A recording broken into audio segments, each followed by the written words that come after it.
Bakambul tejedu naganko achise mobulu ko tilakan nagavatise mobulu ko tilakan nagavatise ule nagamiti nagamal tujera hegalammi dabi abjima lanjira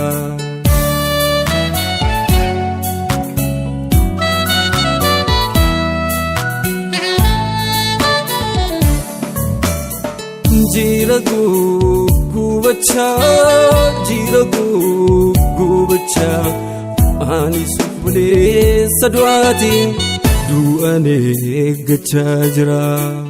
jidun saduga dama ditenga fida yom wallale garanke duga sabe kakesike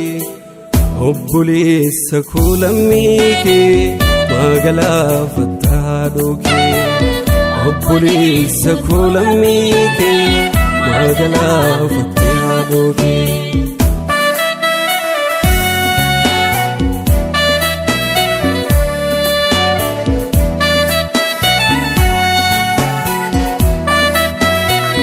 A cantaleta, Kenya Kuni, Alegan, Abate, Walunya Chisuni, Lamiko. Sakavna malega de kamsikuni lammi ko bar sakavna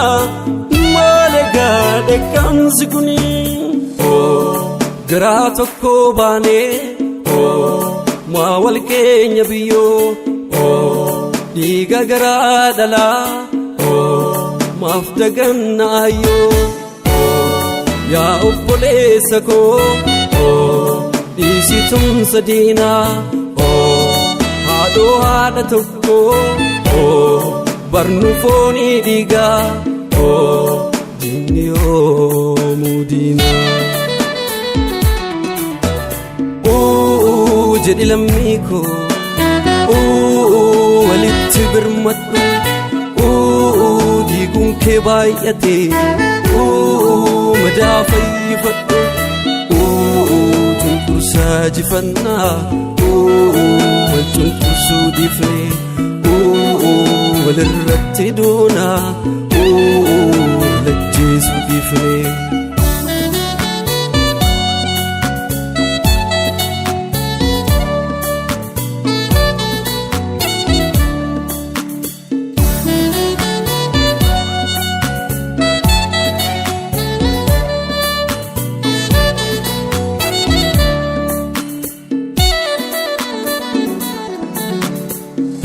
Bakambul tejedu naganko achise mobulu ko tilakan nagavatise mobulu ko tilakan nagavatise ule nagamiti nagamal tujera hegalammi dabi abjima lanjira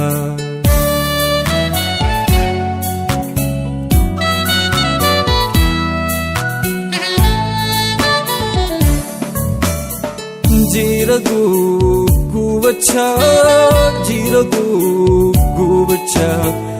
ani subule sadwati duane gachajra jidun saduga dama ditenga fida yom wallale garanke duga sabe kakesike hobbule sakulamike magala fatadoke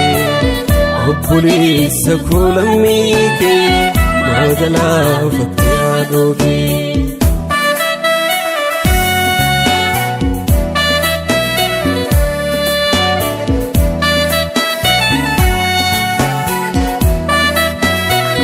A cantaleta, Kenya Kuni,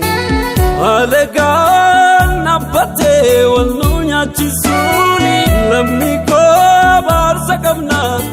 maale gaadhe kamsi kuni lammi koo baarsa qabna maale gaadhe kamsi kuni mirga seera uumaa